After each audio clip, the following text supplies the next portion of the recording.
record to the cloud. Cool. I guess I don't need this. I was trying to figure out the lighting thing. Maybe I can. There's like not good lighting in this room, so. Oh, but I like your shirt though. Yeah, the zero G thing. But I was gonna say, we're trying to figure out how to get more people inspired about space. And I was wondering if a good focus for it might be actually trying to find teachers that would be interested in going to space camp and just sending them to space camp. Oh yeah, that was huge. Honeywell used to do that every summer.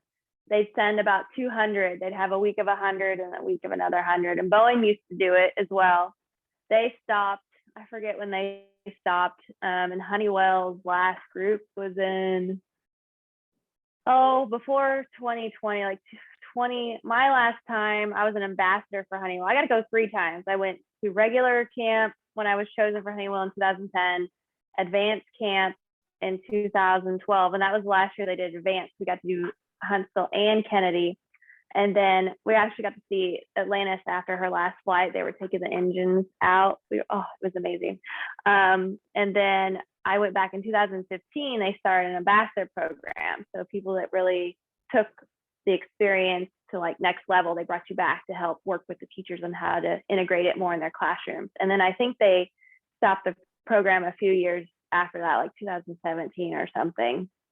So I don't know of any other companies right now that are sponsoring teachers anymore. Boeing and Honeywell are both out of it, which is a shame, because it truly thousands of teachers, and there's a whole group.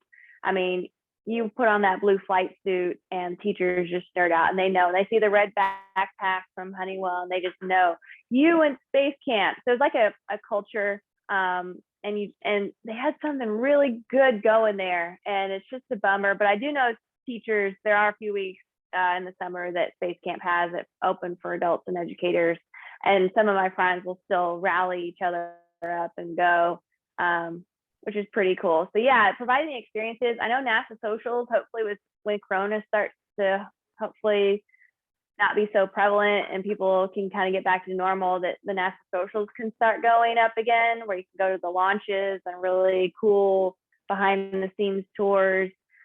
Those were awesome.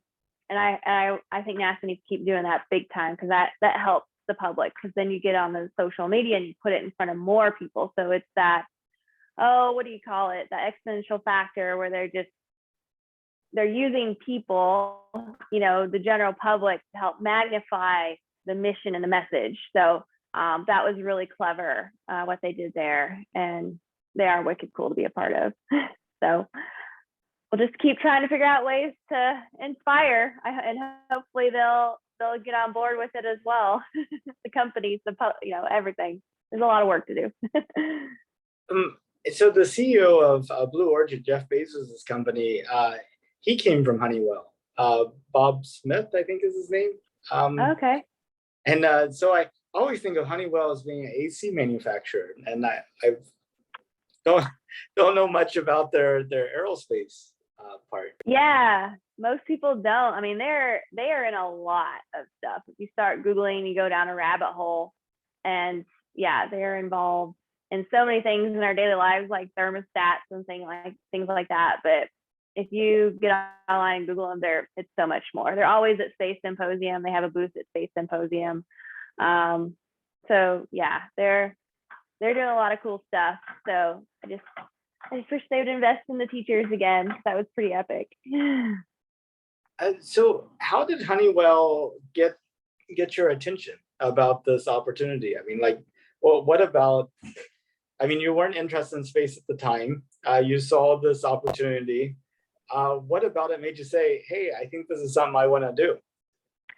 It was my mentor teacher who had gone to space camp.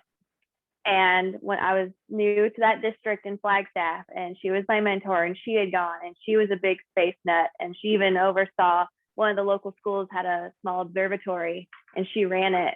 And so she was like, you need to apply for this. I'm like, what?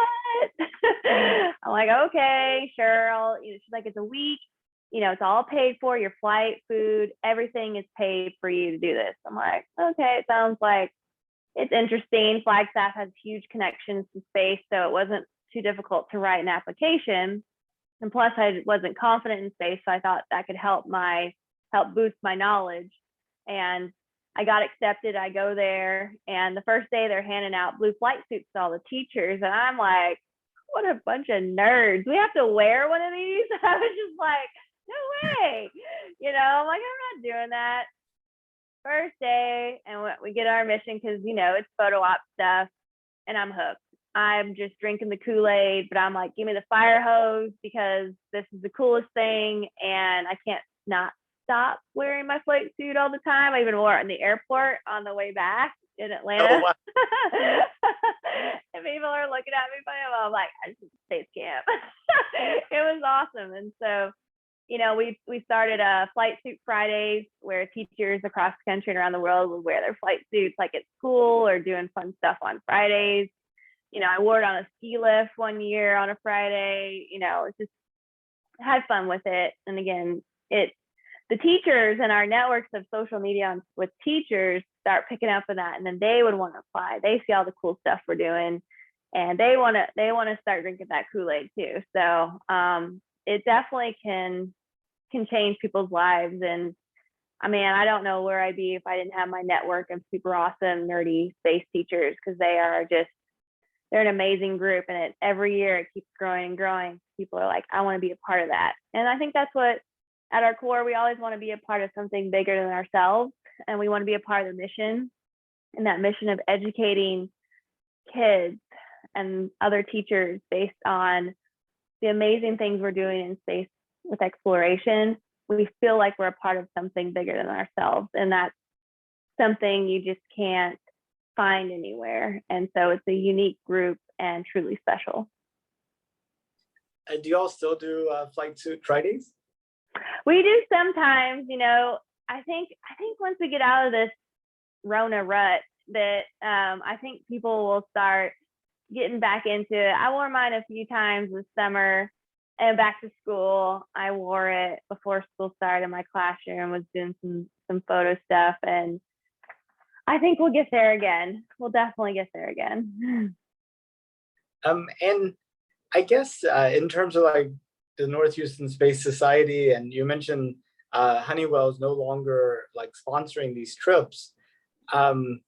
Is there an opportunity to like sponsor teachers? I feel like we could find people who would be, almost, kind of like a space version of GoFundMe type of thing, Mm-hmm.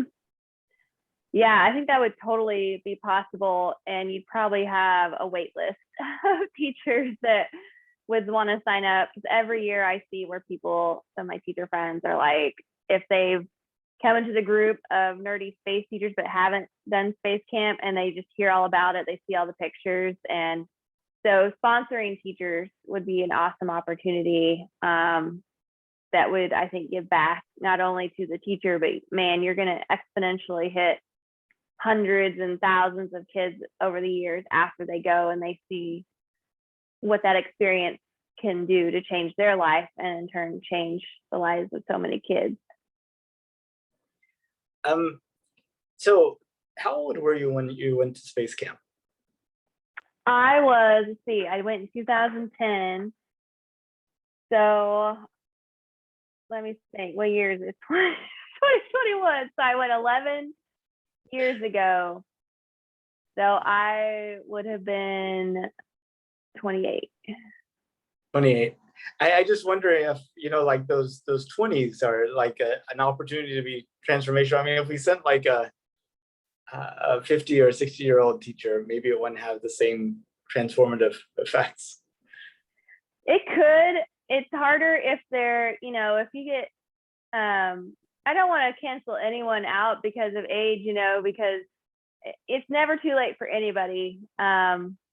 But making sure that you reach the kids, you want those young teachers are fresh, they got lots of energy and stuff, because they don't necessarily know about it, and having that opportunity could be a game changer. But even when teachers retire too, I know a lot of teachers that have got the, space bug. they continue to do outreach, or they go work at science centers or space centers, and they continue to give back in other ways too. Yeah, I definitely don't want to age out anybody. As I approach 50, I keep telling everybody life begins at 50. Everything before that's just practice. So Yeah, that's right. I like that way of thinking. so this had that effect on you. Was this true pretty universally for your entire class, or were you say you were more enthusiastic than other people, or about average? I mean, um, what's your feeling of your classmates? um, the other folks I went to school with. The other ones that went to space camp with you. Oh yeah, I would say a good chunk. Not everyone. You got a class of 100-ish. Um, I would say a good portion, because we're still friends on Facebook. We start those Facebook groups and we keep in touch. My energy personally probably is on a much higher level of engagement. I mean, yeah, because I don't know what it is about space. I just thought it was the coolest thing since sliced bread, and just wanted more of it. And that's not going to be the same for everybody. And I totally get that. And I think those that invest in it understand that too. But usually they'll continue with some aspect of space camp, like whether there's a math integration or writing or something. You'll see a little bit, but that'd be interesting to see over the years if that continues. And I don't know what the numbers would be like for that. That's a good point. So, just talking about personal experiences, what if you had been selected for Inspiration 4 and actually spent 3 days in orbit? How would that experience have impacted you, and how would have changed how you're able to inspire and communicate with your students? I don't know if it would be the most incredible experience in the world. I can only imagine. I've been on 0G twice, so I've been waitlist twice, so I understand that feeling, and all that, like the science you can tie into that for the kids, because that's what we were doing with those 2 flights, was flying their experiments. So, but if you could take that next level for 3 days and all the prep, what I would be fascinated with, I think, is all the prep leading up to it, following them and what they were doing in their training leading up to the flight. I think would be just as equally fascinating, because those are a lot of the skill sets that you need for communication and collaboration, situational awareness. What do you do in emergency? What do you all those things that don't always make the headlines or the front page or the social media, but are so equally as important. And there's so many, I think, STEM careers tied to that. Well, who's training you on how those survival skills are going to help? Who's training you? Like, that's someone's job. If you like that, that could be a job that you pursue down the road. But, to be on that flight and then that new cupola, that window, that bubble, I mean, that was just amazing to see. I think that'd be the most incredible experience. I hope before I die, I would get to go up there and just see the Earth, see our spaceship Earth with my own 2 eyes, and have that overview effect of what astronauts call it. And there's no boundaries. It's just the planet Earth. I think that would be just absolutely incredible, and just the lessons you could take from that to bring back to your classroom. I really hope they send up teachers in the future so that we can start developing incredible lessons based on those experiences to inspire them and impact them and change our classrooms and change, the future. I think that would just be absolutely amazing, and super excited for all of them, because I've been watching and it's just amazing. So I'm excited for the next 50 years of space flight to see what happens. Talking about watching their training, did you see the Netflix documentary, Countdown? Yeah, really cool stuff. It's amazing. It's amazing. And it's so cool they thought to document that and kind of show us behind the curtain. And go through that journey with them. Now, having experienced weightlessness in a zero-G flight, Mm-hmm. do you remember the science fiction book where they start describing weightlessness and you're like, they don't know what they're talking about? Yeah, and you watch movies too, like Gravity and some other films where you're just like, that is not how it works. So it's funny, and trying to explain it to kids or people that have never done it before can be challenging too, because everyone has their own perceptions and they bring in information to construct their own lens of what it might be. But yeah, unless you've done it, then you can talk to someone, you're like, oh yeah, you get it, you really get it. But it's funny to watch movies and read books where it might be off just a little bit. Teachable Yeah, moments. they inevitably describe it as the sensation of falling.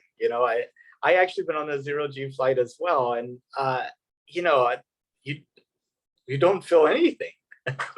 No, you don't feel like you're falling. You're just hoping you don't make a fool of yourself trying to swim or something. It's just like, know your forces of motion and be calm and cool and slow movements. Anything you do in 30 seconds, though, it's hard to balance slow in 30 seconds. Oh yeah, it totally is. You can see my YouTube video and realize that it took me a while. Yeah. Well, I mean, that's pretty much all the questions. Well, I got one for you. Where do you see humanity going in 500 years? Like, Oh wow, 500. Well, if we don't blow ourselves up, I would hope that we, can be living on the moon and we are able to travel within our solar system and keep discovering new things, and that we can care for each other and care about our own spaceship. And you'd hope that you'd put lives and our planet and each other over money and such, but I don't think that's going to happen in politics. But we can dream, right? I don't know. I hope we're still exploring. I hope that our education system is better, and we're just doing amazing things as a human race, to increase our knowledge and to dare mighty things. indeed, and that's what we need to do. Dare mighty things. I agree. Mm-hmm. Mm-hmm. Well, I really appreciate your time. I just wanted to see if maybe you had some questions for me or anything else you wanted to talk about. You got any big names coming up, or how do you do this process of finding someone every day, especially virtually? Well, unfortunately I'm quite the bug. all my Twitter connections, Facebook connections, LinkedIn connections, and even their connections have been systematically probed. That's awesome. Yeah, That's really cool. the sooner you say yes, then you're like off the list. So. Uh-huh. Uh-huh. Well, that would be really nice to have this all documented, though, like over the years. That's going to be pretty amazing. So you are daring mighty things with this project. I think it's pretty epic. It's funny. I wanted to document people's feelings on space and going back to the moon and things like that, but really, you kind of see the coronavirus and the lockdown and people's reaction to that. Have it's kind of interesting, completely unexpected in December of 2019 that we would be kind of afraid to see each other in person, and just this kind of the changes that have happened over the past year and a half. And what have you seen over that time? So people are more focused on, in your interviews, on how the virus has impacted everything, or are they still focused like, okay, yeah, the moon 2024, we're going to keep exploring? What do you see trending? Well, I think a lot of people are tired of the lockdowns for sure, and they're Mhm. ready to get back to business as usual. Um, but I think they also feel hesitant to be so firm about that because they just don't know, and it's such a lightning rod issue, in terms of you know people how people feel about it. But I think the vast majority of people are excited about us going back to the moon. They're shocked that we haven't been there since 1972.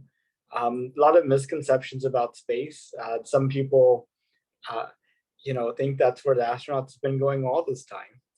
Mm. And I was talking to one person in high school about how they're going to send a man and a woman, and somehow it sounded like a dating show. Like, That's awesome. Maybe that's where we're at in 500 years, dating on the moon. it, would you date an astronaut? That type Yeah.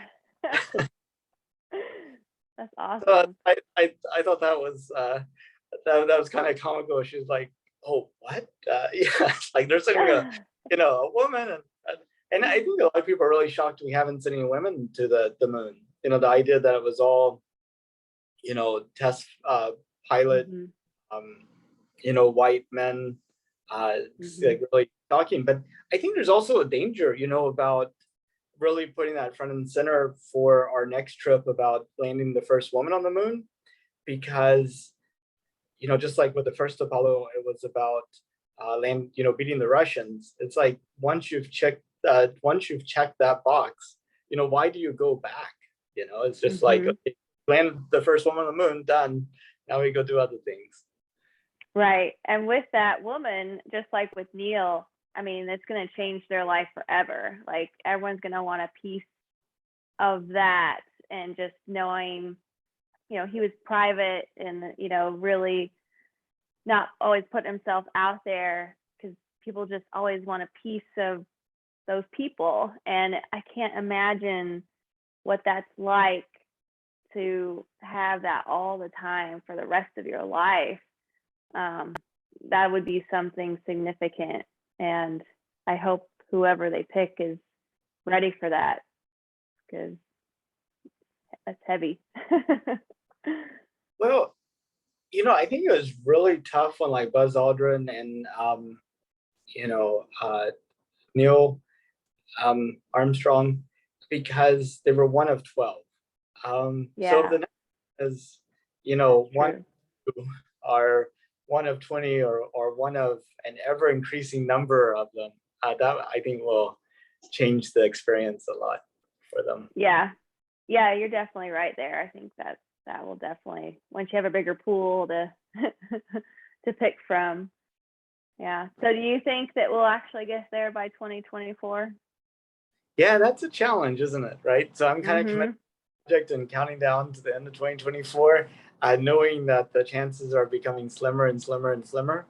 I definitely hope Artemis 2 happens, and maybe Mhm. Dear Moon before 2024, that we would have gone around the moon. Uh, Mhm. NASA, I think, officially is still sticking with the 2024 date. Mm. Though, there's definitely parts of NASA saying, nah, it's not going to happen. No spacesuits. We're still, we don't have, uh, can't procure the landers because of lawsuits and lots of Mhm. other things like that. And, SLS, Jim Bridenstine, I think, really was pushing to get it launched in 2019. And Mhm. now it looks like it's going to be 2022 at the earliest. So, Yeah, at the earliest, for sure. so But I want to go. oh, I saw the inspiration for launch in person, actually. Oh, Um, that's awesome. yeah, Tuesday, before the launch, people were saying, they were there. And I was like, thinking about going, and I actually found out a coworker had died that day. So I had a little bit of, kind of like, yeah, if you don't go now, there's always that chance you never get to go type of. Mhm. So ended up Mhm. uh, flying there, and the launch was amazing. And this is a Falcon 9, which is nothing to sneeze at, but I mean, I think the Falcon 9 probably produces as much as, or maybe even less thrust than like the SRBs on the side of the, Mm-hmm. yeah, the SLS. So I can only Mm-hmm. imagine that's going to be like. I mean, it is going to be more powerful than the shuttle. It has one additional engine, and plus Mm-hmm. everything. Yep. It's gonna be wicked cool. I can't wait. I want to take my son. I want him to see it because I've seen 2 SpaceX launches, and I'm like, I want to take my son to see that big one. And because it's a piece of history. I'm like, we're going back. Whatever year it is, it's like, okay, there's your jumping off point. I don't think we'll make it by 2024, but like you said, I hope at least we're getting around, that next step, because that would be cool. But yeah, I think that was a big goal, knowing all the red tape that happens in government, organizations just trying to get like a spacesuit, new spacesuit, big time, So that's a big deal. So I hope, always hopeful. I wonder if Dear Moon's going to happen before Artemis 2. That's kind of I see as a big race, right? Yeah, for sure. Well, thank you so much, and yeah, please send me that picture of the poster in your classroom. We'll have to get Yeah, more posters in a lot more classrooms. Maybe that should be yeah. That would be really cool. Yeah, we're on fall break this week, so whenever we get back next week, I'll shoot you a picture. That's awesome. Well, thank you again for meeting up, and please stay in touch. And if there's ever opportunities for us to collaborate, please let me know. Absolutely. So good to see you. And that's awesome. You're Space on Houston. Say hi to some folks for me. Tell them I said hi. And thank you for having me on this. Glad to be a part of it. Well, sounds good. Well, you have a good rest of your night then. All right. You too. Bye-bye. Bye.